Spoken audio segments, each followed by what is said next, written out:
Fight fans, fight fans, fight fans. This is Kurt DeVille with Counterpunch Boxing News, and I am once again live for the afternoon chat.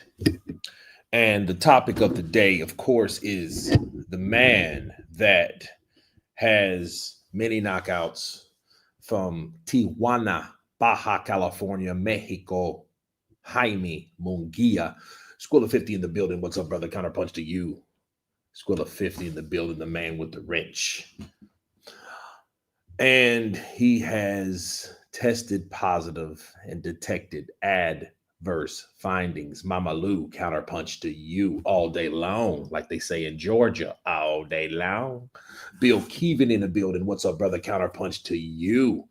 Jaime Munguia is a guy, many fights, just had an epic battle with Canelo Alvarez. He lost, of course, but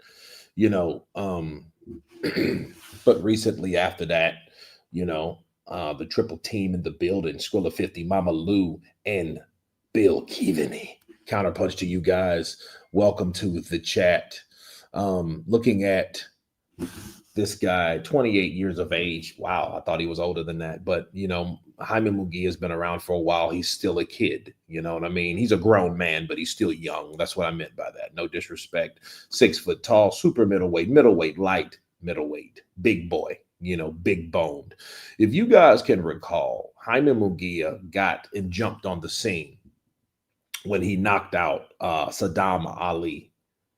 Saddam Ali, you're like, well, who the hell is that? Well, Saddam Ali was the guy that upset Miguel Cotto in his last fight on earth. Okay. Miguel Cotto retired from the sport in 2018 or 17, maybe. Right.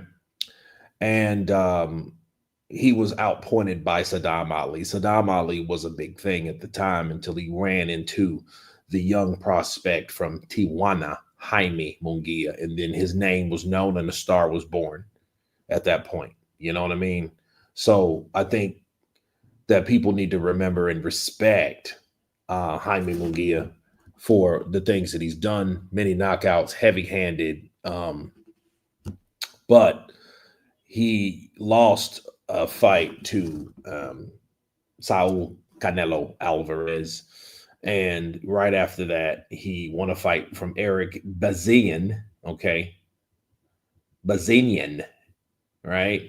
And he knocked him out in the 10th round. Then he came across a fighter of Bruno Mars from France with 26 wins, 5 KOs, okay? So it was a pretty safe fight back because I think they were trying to rebuild Jaime Munguia, and it was going well. But this sport of boxing is very, very untamed. It's unpredictable, it's uncontrollable, really. I mean, you can try to control it, and sometimes a lot of crooks do. But in this case, it didn't happen the way they thought it was going to happen. And Bruno Saras took out Jaime Munguia. Okay, so we know that. If you guys don't know, we know that much. And then Jaime Munguia comes back, redeems himself, and test positive. And this is where we're at, School of 50. Munguia needs to keep his mouth shut while fighting unless he wants to be a soft food soldier sipping through a straw. School of 50, I've been saying that for years, but I mean, and here's the thing. He's moving up in weight, right? It ain't over for him. See, regardless of what the B sample says, if it's positive or whatever, because, he's still going to fight again. He's either going to have a nice vacation, chill out at home, do whatever he does, have another kid, and he'll come back. But he's at super middleweight now. And Jaime Munguia, though, I think he'll tap out at light heavy. And if he pulls that shit up there, he will be a soft food eater. He will be because somebody's going to break his shit.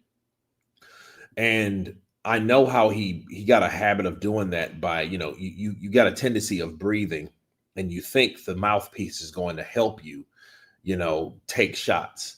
Yeah, the mouthpiece is only helpful if your mouth is closed, when you got it gripped, not when it's open.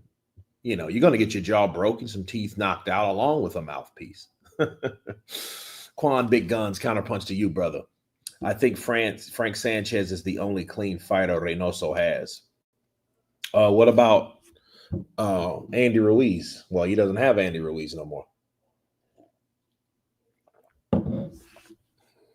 If he goes to light heavyweight, he better hope that Bivol is moved up.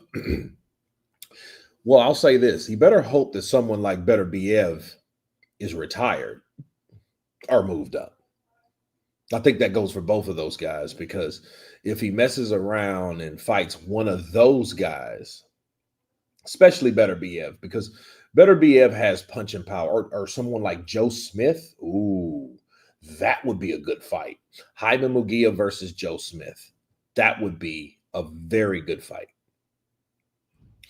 The rest know that they have the God's ability to be a warrior, so they take drugs. Sanchez has God-gifted warrior features.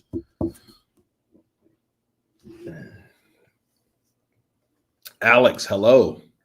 Beterbiev probably only has one left. Yeah. I mean, at what point with the type of career that he has, he's beaten everybody that he's ever been in the ring with.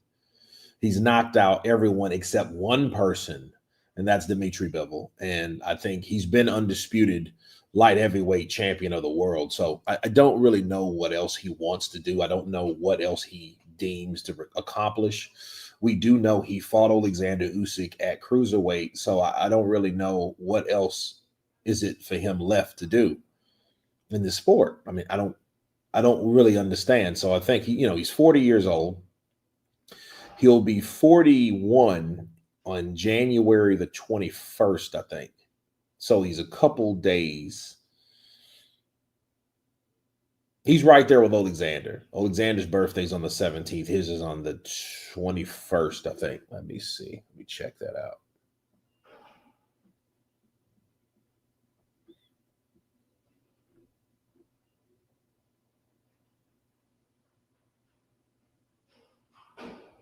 Yeah, the 21st of January. So we are different after 40, unfortunately. That's the truth, bro.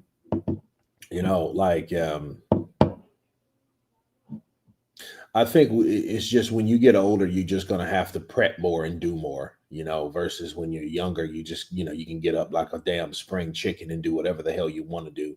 You can get drunk, get high, smoke some weed, do whatever the hell you do.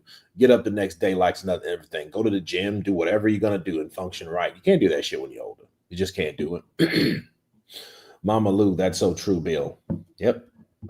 We all get older. That's the thing. I mean, it's like this, and this is my quote that I've been saying for the last 20 years. You're either going to get older or you're going to die.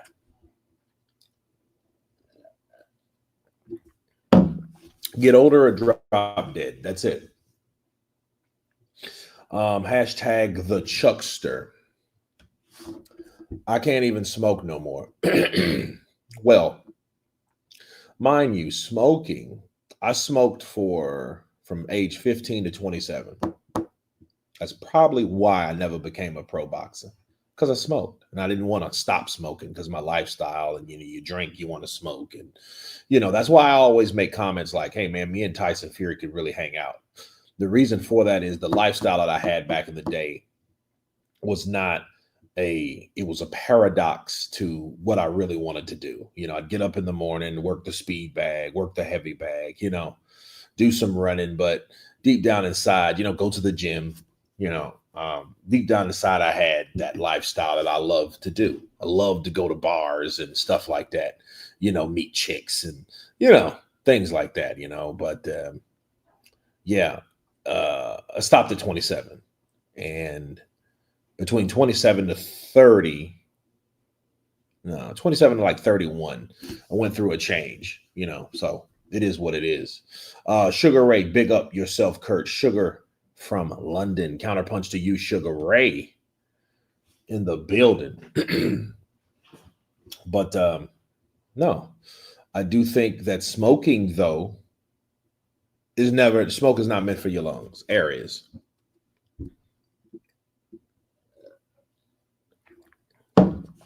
I don't care what it is. It's nothing is supposed to go in your lungs but air. Kurt was living like a city boy. Hmm. From 42 to 50, all I had was health drama. Skip 40, go to 50. Damn, that's shitty. I do think though 50s is going to be glorious. When I make it to 50, I'll probably be, have some white patches right here. But I mean, I really don't have that. I got like one white hair right here. A lot of people think that, oh man, do you use the just for men? No, I don't. Easier to smoke when you don't have responsibilities. I freaked out when I was smoking in my 20s, so I stopped. Well, I just you know what kind of you know what like baffles me though. Like you see guys like Ness from the Boxing Voice. They spark up right there on the live stream, and I'm thinking to myself like, bro, I mean, weed affects people different. Some people are just natural born potheads. Wake and bake. I used to date a chick that smoked all the time. And then here's the deal, she was functional. You know, some people are not functional. Like Ness is functional. He's just like, yeah, what's that kid's name out of Philly? Yeah, yeah, yeah, yeah. Kurt, who win Philip Hergovic versus Joseph Parker? I go with Parker because I think Parker would probably stop Hergovic. The reason why is because Hergovic has skill, but he's slow. And I think the speed will be the factor in that fight. The speed and the mobility that Joseph Parker has over Philip Hergovic, he will beat Philip Hergovic.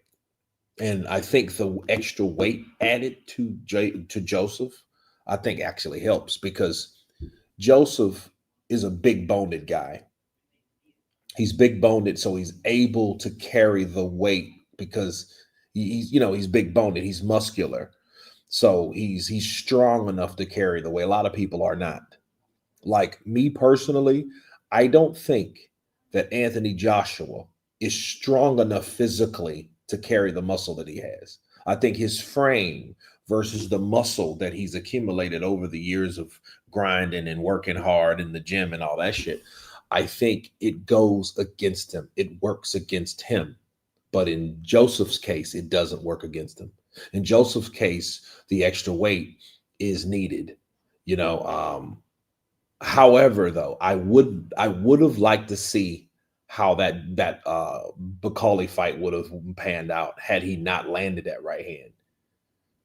What we don't understand is Joseph Parker's right hand landing was a blessing, but it was also a relief because someone like Martin Bacali, as big as he was, Martin Bacali, I think, would have probably broke Joseph down. He would have hurt Joseph in that fight. And the thing is, if he would have got him against the ropes, which Joseph, I think, is smart enough not to be dumb enough to be on the ropes, but that fight would have been better. I would like to see Joseph Parker in later rounds because of the added weight to see how he deals with it. You know what I mean? Or how the weight would deal with him rather because it's extra weight. I mean, he gained about 20 pounds. He was two. Let's do some research here. Let's do some research. Joseph Parker versus Zilly Zhang.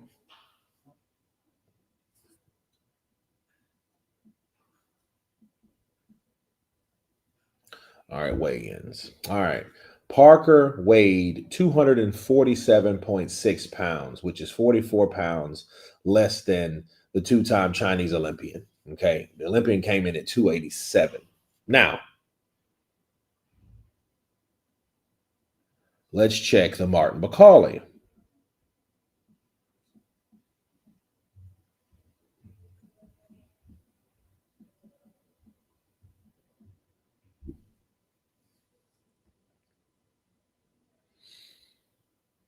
So a career high at 267. So he was at 267 pounds. So this dude gained 260. Dude, Parker went from 247 to 267. He gained 20 pounds. I wanted to know what those 20 pounds and how those 20 pounds would have affected him, how he was able to deal with that 20 pounds of added weight. You know, no, I mean, he was 247 against Zhang because understand he fought Zhang. He fought Zhang the night that AJ knocked out. He fought him in March of last year because I went live in Colombia. So, yeah, I remember that fight. Parker fighting dudes at the right time. He overrated to me. Okay. Okay. McCauley went from the boogeyman to just another fighter within 20 pounds with those 20 pounds. But hell, within really 2 fights, people don't even fear him no more. I think Triple D would have rendered Parker unconscious. Damn.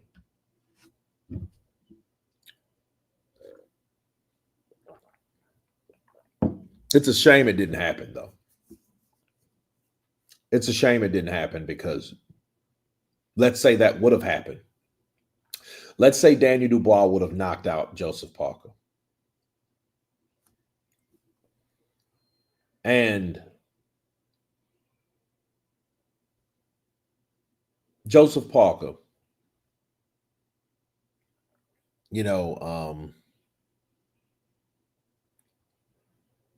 being Joseph Parker would have been defeated by Daniel Dubois. It's sad because it was cheated. It was the opportunity was cheated, because if Daniel Dubois would have beat Joseph Parker, none of this would be relevant. None of the talks, the speculations, the supposed he popped dirty and all that nonsense. It wouldn't be. None of that would have been created. It's just an opportunity to talk bad about a fighter or to look at a particular fighter. Dubois pulls out and Parker gets more impact by it. Yeah. Because you could always say he ducked him. You could always say he ducked him.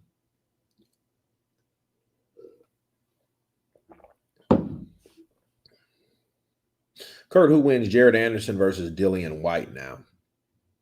That's crazy. I already done a video. I've done about 7 videos. So 7 videos are done. Nothing's coming out today. This is the last time you'll see my mug unless you want to look at some more videos that I did earlier this morning. So I do morning and then I edit at night and then they post in the morning. That's how I do them. And I do a live stream in the day, which nobody seems to get notifications. So what I'm going to have to do is, because it's 15 people on here, and I've contacted YouTube about it, and they're like, well, you got to troubleshoot. And I'm like, why don't you guys troubleshoot? But then they tell me it's up to me to contact you guys because you guys are subscribed to me. So there you go. Dubois pulls out. Anderson wins if he's got anything.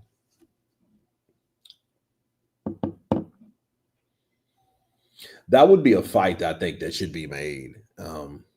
I'm just tired of Dillian White fighting people that nobody gives a fuck about him seeing. I'm sorry. I mean, it's, I don't know what and how else to say it. Dillian White went from the can man to where the hell is he? Quick. Yeah, they're just lazy as shit. They don't, and like algorithms and stuff like that's one thing, but like they're able to see, who is subscribed, who has open notifications. They're able to see all that. White is done realistically. I mean, he probably has one more fight. And if he gets popped again, he's done anyway. And he should be done. I mean, there's not, how many adverse findings are you going to get? So no, it's just not the way it's supposed to be. It's their algorithm. They can fix it. Yeah. but they're not. They're trying to be short. They're trying to compete with TikTok. They're trying to compete with TikTok. So, so it is what it is. Um,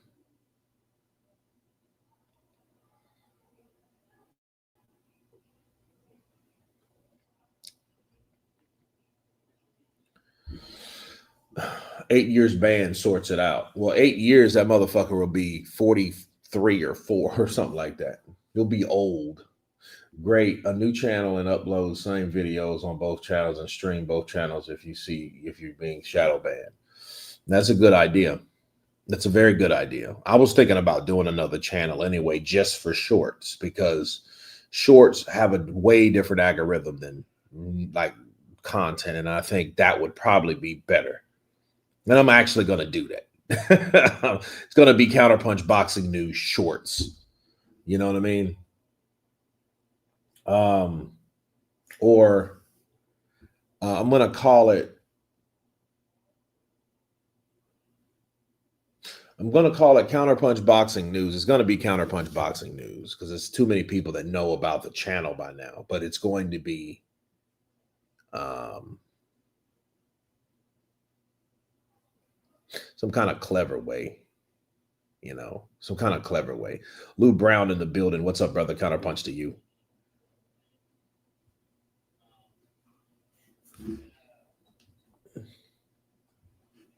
But I mean, logically, there is no way you can tell me that because they say, oh, there's no problem with your channel. There's nothing going on. But it's like, yeah, there you go. Nice. Nice.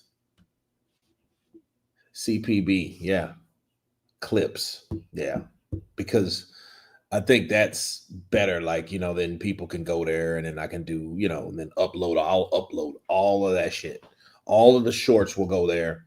And if that shit starts, because you look at my shorts. The shorts represent what my views used to be on long content. And I know people are not, yeah, Counterpunch Boxing News Extra. Oh, that's nice. That's nice. Bryce Productions, Counterpunch to you. Jax Man, Kurt, who wins? Moses Atoma versus Oscar Rivas. Moses Atoma. Rivas lacks mobility.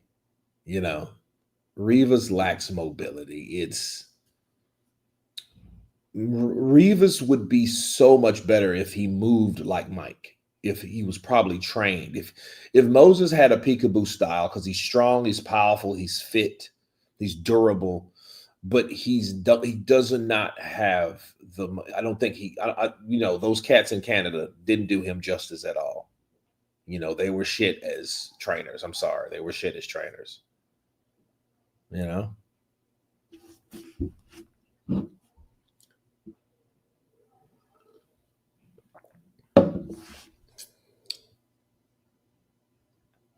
But they just weren't. They didn't. I don't think they did him his justice, his dues. I mean, I think the Dillian White bullshit. I think that was 100% bullshit because that should have been no reason that Oscar Rivas and his team didn't know about what the hell was going on. Like that's stupid. Do you think a Jogba could beat AJ? Now he could. Now he could.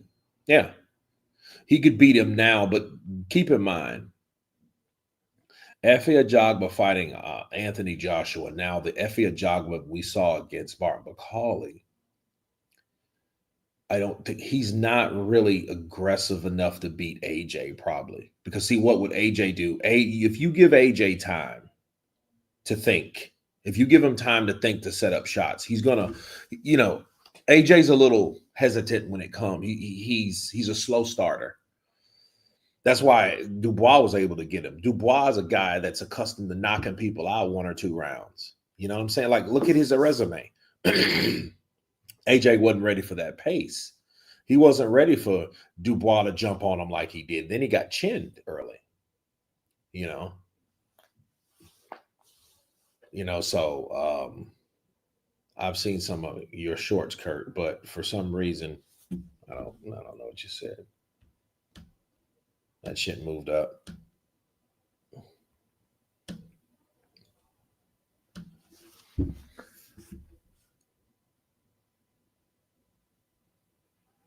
Or do you think about heavyweight heavyweight Marco Milon? I haven't seen it yet. I seen you send it, but I haven't saw it yet. For some reason it won't let me comment. That's weird. That's some weird shit. But no, I can't stand them. I hate doing shorts. I can't stand doing shorts because shorts, they take a lot of time to do. You have to reformat the video time and time again. It takes you about damn near an hour to do start, like if you want it right. It takes you a while to do a short. 30, 40 minutes to an hour to do a short the way you want to, because you got to get a lot of inserts, because people that watch shorts, if you notice, it's the TikTok world. They're younger people. And what it is, TikTok has made some people's their attention span. If it was this big, or if it was this big now, it's about this big. Because people now on TikTok that look at shorts, they just watch shorts after shorts after shorts after shorts. Well, their attention span is the equivalent of a fucking 8-year-old. They're not going to really watch long content. I was talking to a buddy of mine, and he's a TikToker, a fellow actor, but he's a TikToker. He's making his money from TikTok and shit like that. And the crazy thing is, he's trying to break into YouTube, and he's like, he has a bunch of shorts. And I'm like, you're never going to get, your channel is never going to go anywhere with shorts. You have channels that are only shorts from YouTube, and that shit's crazy. I'm like, you have no long form content. That means you're absolutely not making a fucking thing unless your shorts are like in the millions. You have to have shorts in the millions to make maybe a few thousand. You know what I mean? Like, let's see, 200 million views, 300 million views, shorts. That'll get you about 7-8 grand for that amount, versus long form content, 200 or 300 million views, 200 or 300 million. Bro, if you had a video that had 200, you could buy houses with that shit, like houses. That's into, you're making millions. You're making hundreds of thousands versus 8 or 9,000. They're like cents on the dollar. Like I did a Daniel Dubois, the I Feel Sorry for Daniel Dubois one. The shit's like 20,000 views. But you know how much I made from that shit? $1 and some change. $1. That shit is like crazy. All of Kurt's shorts won't let me. I'm fine with it. That's crazy. Those short channels have no personality. I mean, it's just, and then who, for all we know, there are a lot of them are AI generated. So it's just people that are making shorts just to try to make sense on the dollar, to try to pull a profit, but it's not costing them anything, a little bit of time, but it is what it is, versus a channel that's been around 10 years, and shorts are relatively new. So I hope shorts one day, their algorithm will change and we'll be back to running like we're supposed to, because people are not, working for free. Kurt, what are you spending your dollar on? Shit, this Kachava.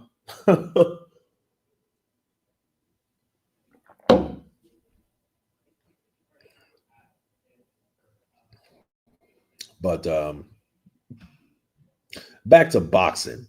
Jolliffe is better than Atoma. It's just shame Jolliffe doesn't have the machine behind him like Atoma. I don't know about that. I don't really know if that's true or not.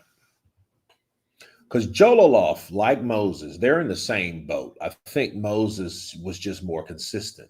But you can't, Jolliffe, though, he done something really, I think, was backwards, counterproductive. You can't become a pro and then have maybe $1 dozen fights, and then go back to the Olympics. I just don't see the relevancy of that. You know what I mean? Like, that was just dumb. He could have been working on his professional career. You've already been to the Olympics. You've already had your victories and your medals in the Olympics. So why go back to the Olympics? Because Bakari Jololov. People are still trying to find out who the fuck that is. They don't know who that is. They don't know him. You know. And I guess he thought, well, hey, I'm going to go back to the Olympics so people will know who I am. I'm like, okay, good luck. Fuck. So,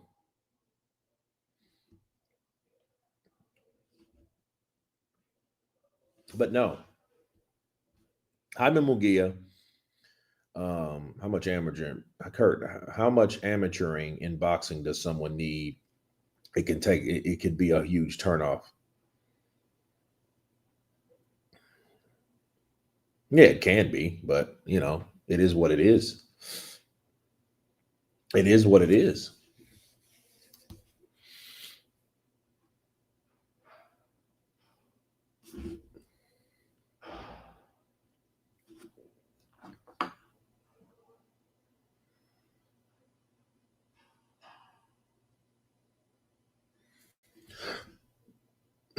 Moses versus AJ. Do you think wins?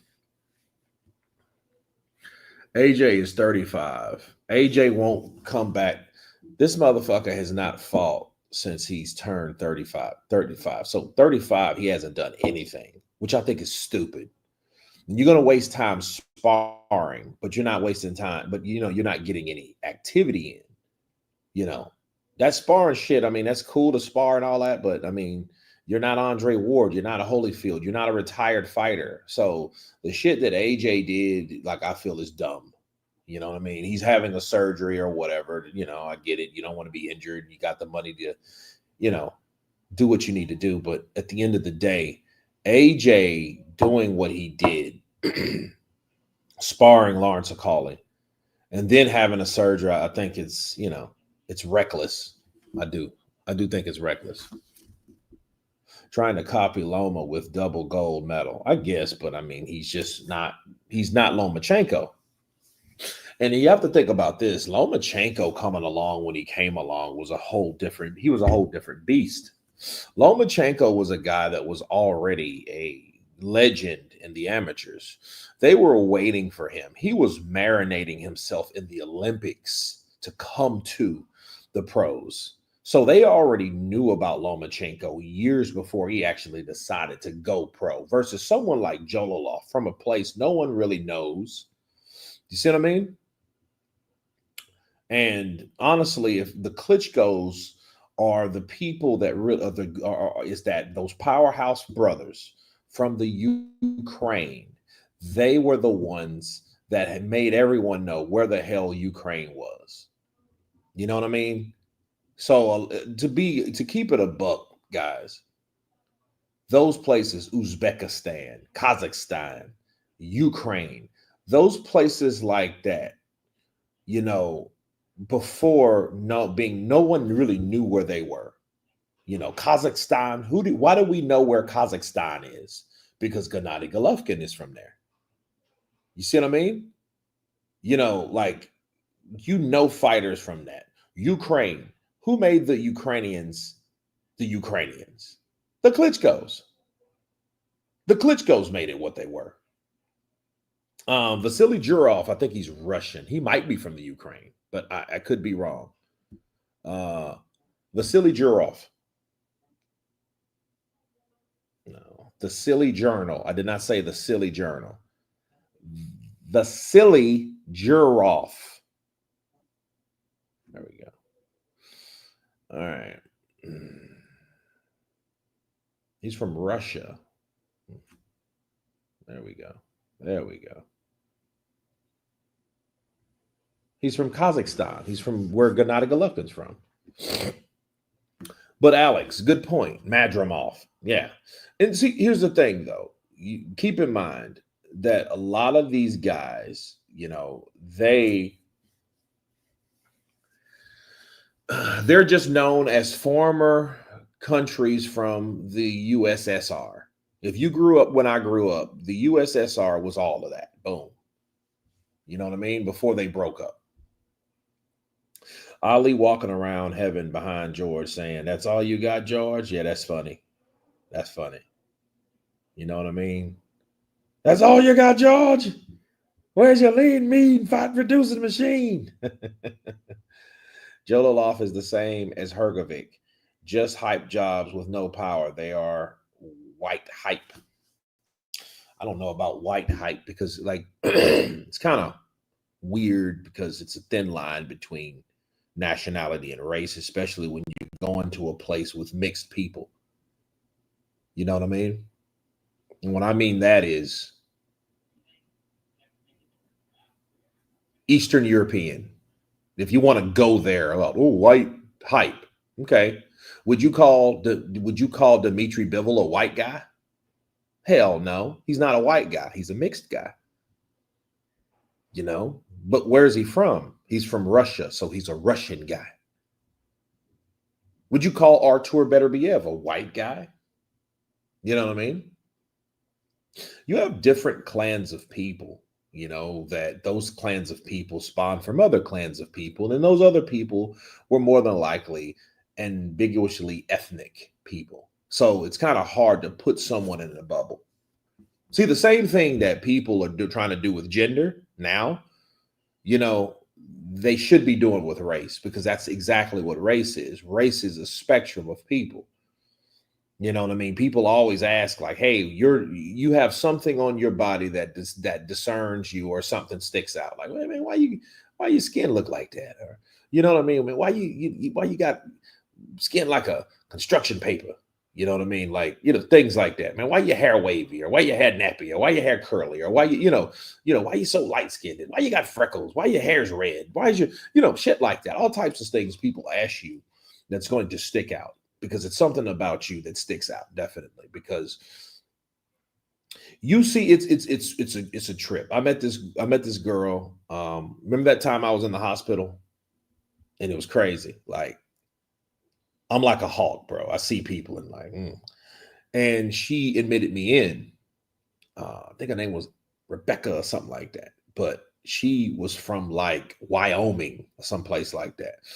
And she had this brown skin. She looked like this white girl with brown skin. I'm like, what the fuck? She had blue eyes, but she had like, dark elbows and stuff like that. You're like, and then because it's something that like, that's different. And she was like, well, my grandmother was like Indian, like Sioux or something like that. She was like Sioux Indian, or like, yeah, her grandmother was Indian.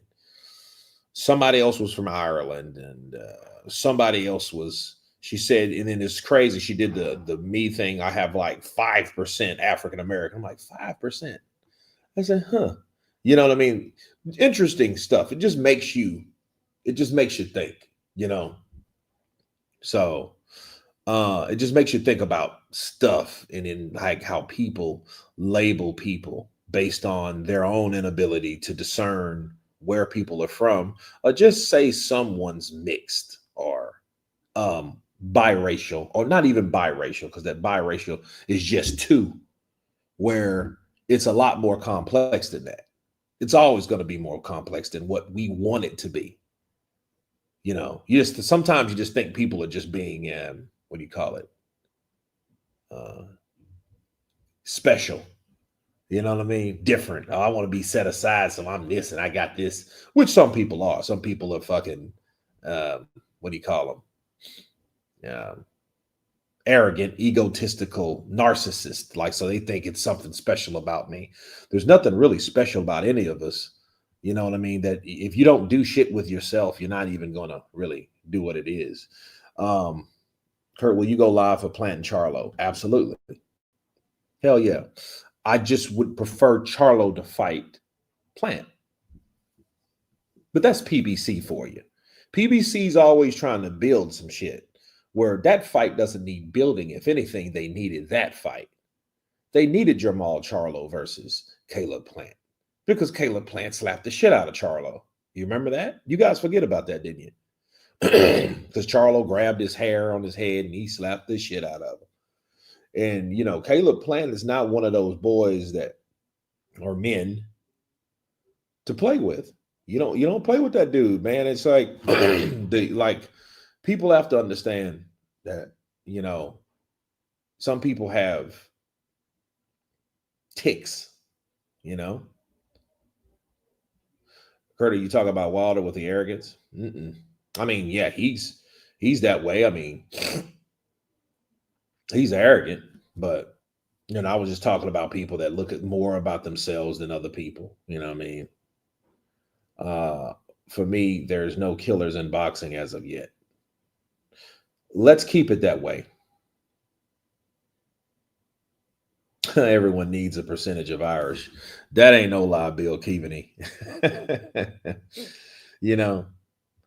Mexican monster ducked Callum Smith because of Alcatraz.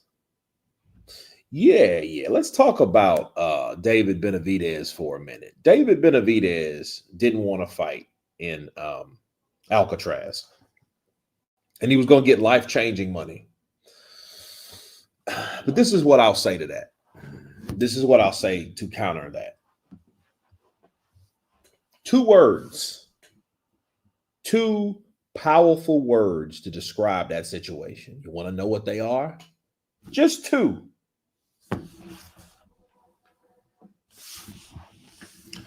Let me show you guys. I'm going to write it here on the board. Okay, you guys looking? Okay, here we go. You guys can, I don't know, let me see. You guys can see that. There we go. This is who it is. 2 words. 2 words.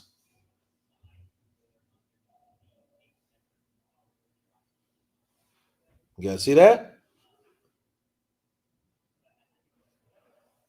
You guys see that? Let me move it this way so you guys can see. Well, let's move all this stuff here out of the way. Let's do a little homework here. Do a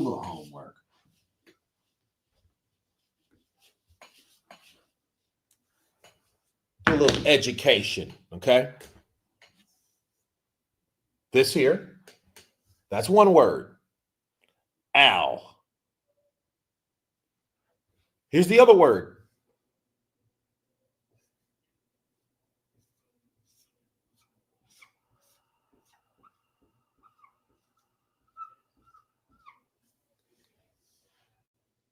Al Haymon.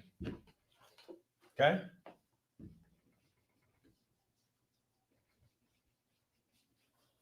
Okay. Al Haymon.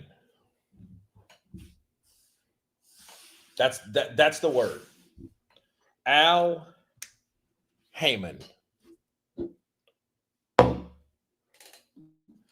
Those are 2 powerful words. Al Haymon. Is he a promoter? Mm-mm. Is he a manager? Nah. Is he a trainer? Nope. What is he really? You know what Al Haymon is? Okay. You guys ever seen Casino? Casino was a movie that was based on mob in Las Vegas. And they had a guy that was a very, very good long shark. Okay, he was a very good long shark. Al Layman. Class in session, absolutely. Boom. Shout out to Bill Keaveney in the building. Al Haymon, okay, in boxing, he's the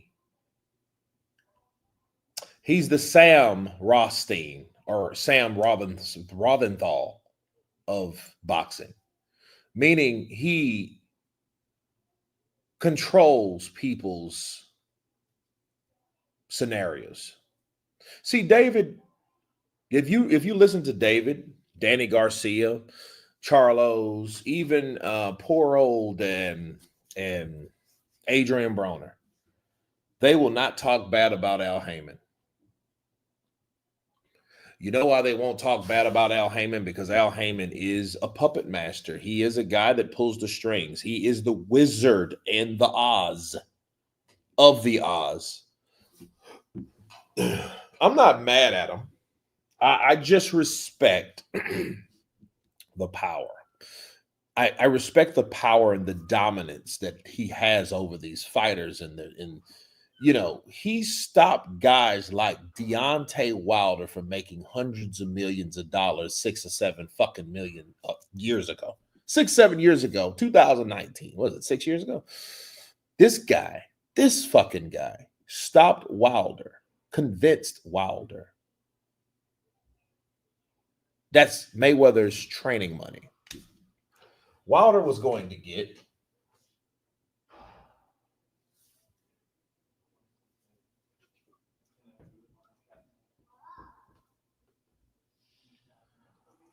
to come to the zone.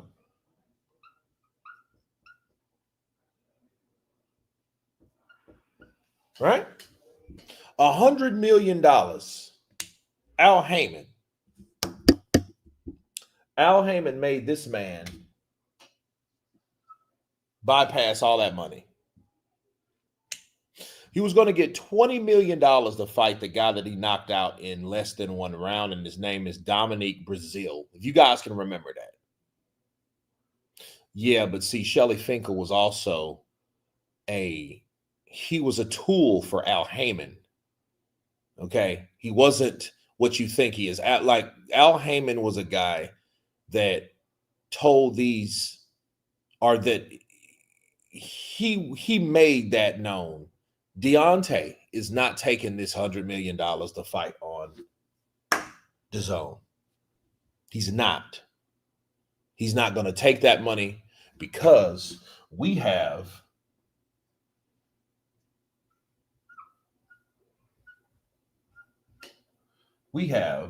PBC pay-per-view. So we can make more money. We can make more money by simply staying with the PBC, because our model is not dead, despite what DAZN is trying to do. DAZN, our competitor, is trying to destroy our model. See, this is Blockbuster. Blockbuster Video, right?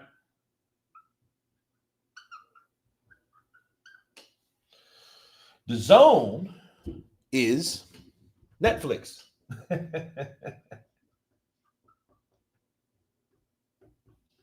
Right? Netflix. And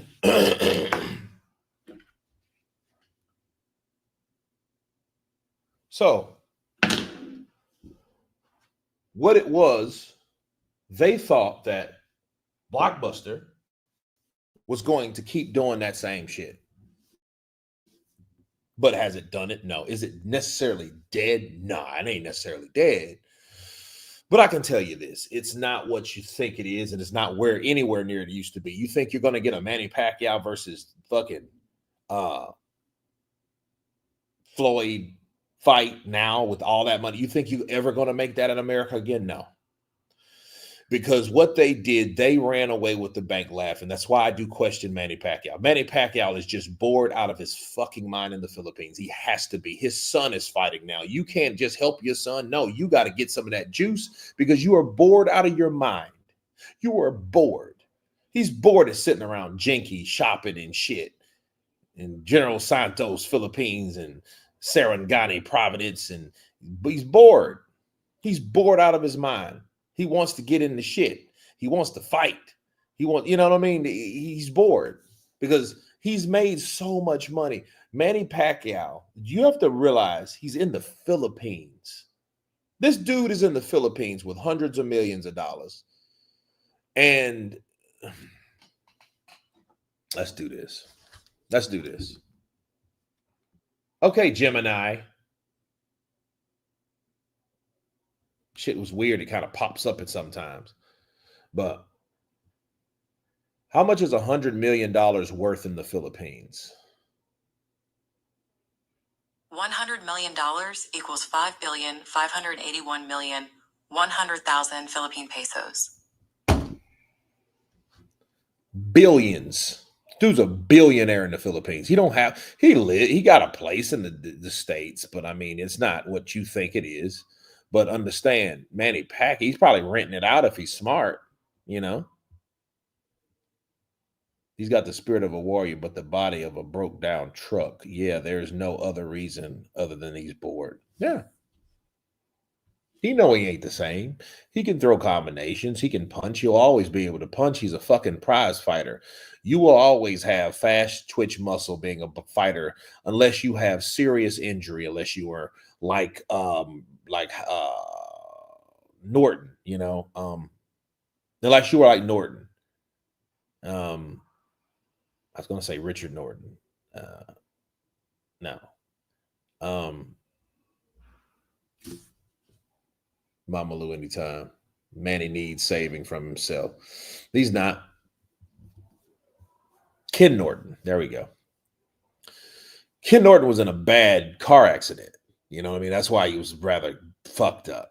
You know what I mean? So, yeah. His son went to the NFL. His son played for the San Francisco 49ers. Ken Norton Jr. So, yeah, I mean, it just shows you like he decided to go another route. Not everybody stays a boxer or wants to be like the dad, you know? Especially someone like Ken Norton that fought everybody, you know? Kicked a lot of ass, too. Ken Norton was a bad mother sucker. But no, Al Haymon is able, saying all that about Mr. Al right here, he's able to convince someone, yet again, not to take an opportunity of a lifetime. Because he's convinced them that, hey, what I have to offer is so much better. I mean, you can't be mad at him, though. You can't be mad at him because if you're able to convince someone what to do with their money, how to manage their career, or advise,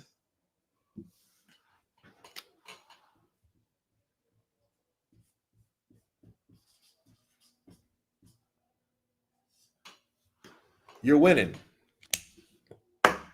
And Al Haymon's still winning in certain situations. The only problem is he's not winning the way he used to. He had a whole stable of these motherfuckers. He had everybody pretty much. You know what I mean? Al's still in the game. He's not like a Don King yet or something like that. He's still there. But understand something about Al Haymon. Al Haymon is a guy that works only with certain models. You know, he works behind the scenes, but he does what's best for the connections that he has and only he has.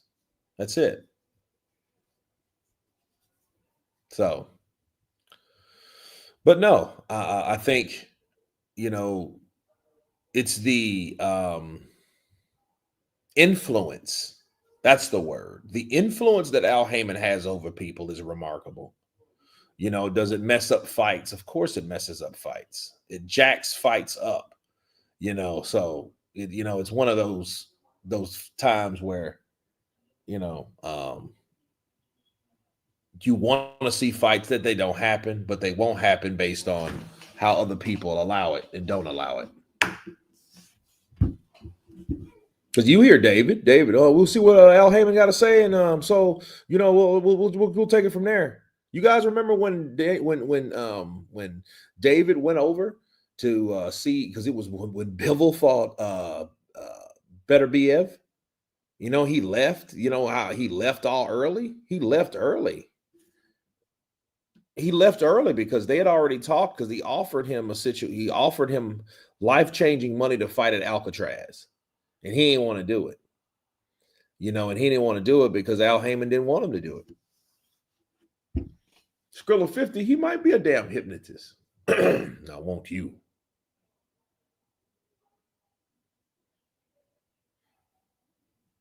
To go to Saudi Arabia. I want you to go to Saudi Arabia. I want you to go to Saudi Arabia. Stay for 2 fights. Get back on the plane. And leave. Okay, all right, yeah, yeah, man, yeah, yeah, man. The fight hadn't even started, and he left. Yeah, he left because he knew he was not even there, and I just don't understand about. I wouldn't even waste someone's time going that way. You think I want to stay on a plane that long? That dude, he was in the air longer than he was there. You know how long that shit is? A flight to Saudi Arabia?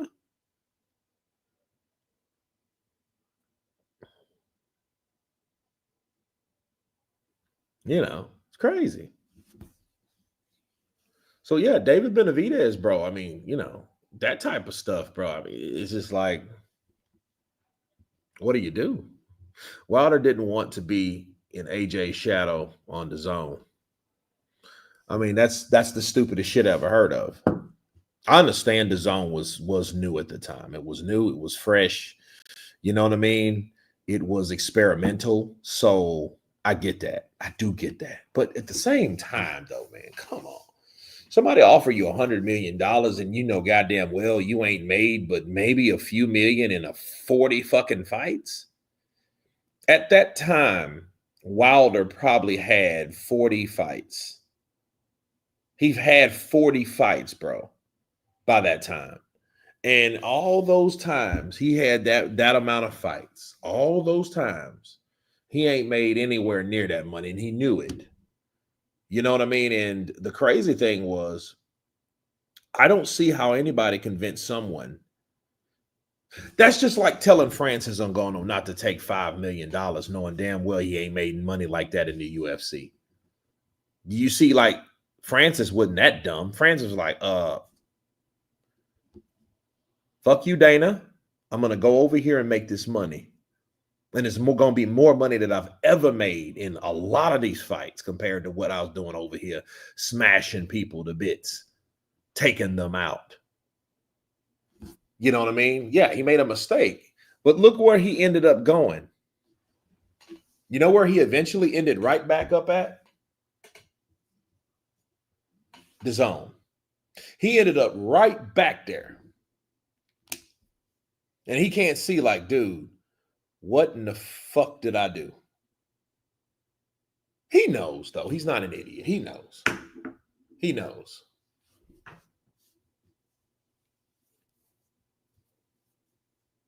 He knows. He knows what happened. I mean, it was a foolish thing for him to do. He knew about that.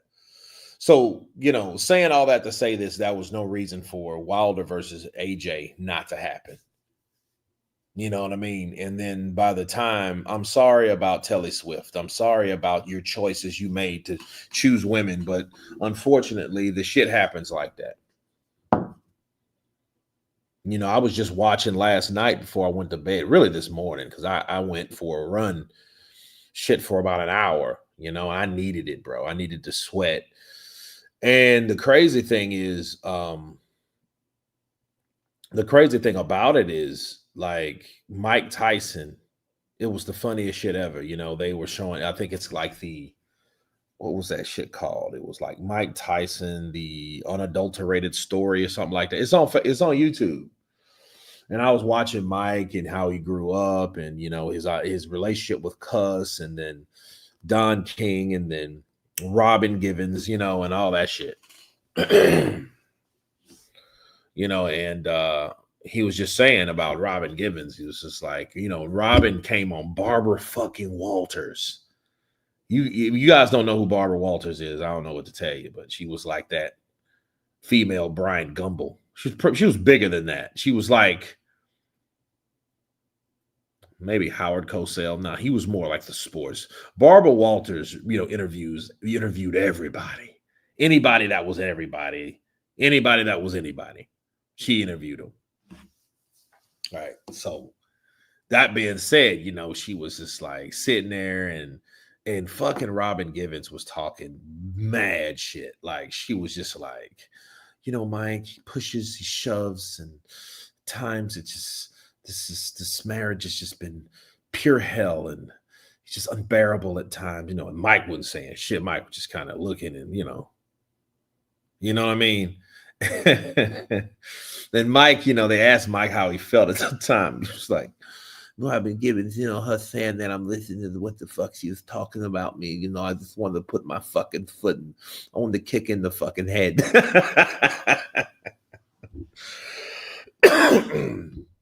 Mike messed his neck up doing those balance on his head exercise. Did he really?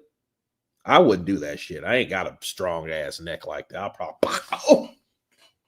I'll be like that one fucking dude. This is Kurt Terrell with kind of about Fox on nose. Like, I don't want to watch this dude. Mike almost ended Brad Pitt's life. You ain't lying. I seen this motherfucker. He's pretty blind. The Kaylee's looking motherfucker, and he's with my wife and Robin sitting there like we're going over lines, and I'm sitting there looking at him and then looking at her and then looking at him and then looking at her. I'm like, I don't know who else to fuck up the fight. I fuck him and fuck her. It was crazy. If Mike had pushed Robin, she would have known about it. I've never liked her. Like, dude, like... That was crazy. That was a crazy thing. That was crazy. And I don't know. You know what I mean? But here's the thing. Where is Robin Givens at right now versus where is Mike Tyson at right now?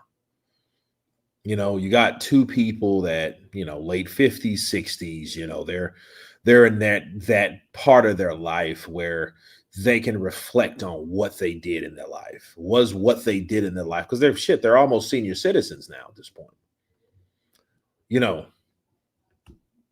Is the godmother of gold digger. She knows that, and she'll always be known as that. What the craziest, ironic thing about that, though? I think people knew that, and then Robin Givens, don't she got children now? She has like 2 or 3 kids now, don't she? Robin Givens' kids. Yeah, Givens adopted her first son. Givens adopted her first son, Michael Buddy Givens. In 1997, she married her tennis instructor, Svetozar Marinkovic. Givens filed for divorce months later. In 1999, she had a biological son, William Billy Jensen, with ex-boyfriend tennis player Murphy Jensen. Oh, she went to the tennis players, huh? Go figure, all fucking athletes. But yeah, she has one child. Okay, so she has one child. So that being said, she has 2 kids to be fair. But yeah, then she divorced him immediately. I was like, damn, did I just hear that right? Did I just hear that right? Mike was a badass man on the planet. She still looking for a rich man. Robin didn't put a gag. He did. I remember that. Put it in that life story. Yeah, she put a gag on her. Is it cease and desist? Cease and desist. Yeah. So yeah, that's exactly what she did. And that, in Jamie Foxx, they were in production in that movie. And yeah, she did. I mean, I kind of get it though. Because at what point, yeah, you're a piece of shit, Robin Givens. You're a piece of shit. You made bad decisions. You were young. You were ambitious. You were an opportunist. You know what I'm saying? She was also a young, inspiring actress herself. She was with Brad Pitt, for Christ's sakes. But this is Brad Pitt in the 80s was like, who? Nobody really. He was just another actor that's like her. So at that point, it was like, okay, people make mistakes. And I think if I was Robin Givens, I wouldn't want to be reminded of the shitty things that I've done or decided or the choices that I made 30 fucking years ago, or more. Because that was like 80s when they got married in like 88 or some shit. It's damn near 40 years ago. And the last thing I want to do if I'm borderline, how old is Robin Givens? 60? She got to be 60 or 58, 59. Robin Givens' age? 60 years old. So you're 60 years old and you're like, dude, I don't want to be dealing with that shit because it's going to rehash and people are going to talk and people are going to remember and people are going to reminisce and people are going to look back at her and say, you are still a fucking cunt. That type of stuff you don't need. That's bad for your mental health. You know what I mean? Because I'm pretty sure, bro, this woman, Robin Givens, was considered the most hated woman in America. Yeah, she was like that was crazy. Yeah. I just want the opportunity. You know. 60 years old, November 27th. Damn, she was born the same day as my aunt. Crazy. It's crazy. You know, I'm gonna give you guys a fun fact though before I jump off of here.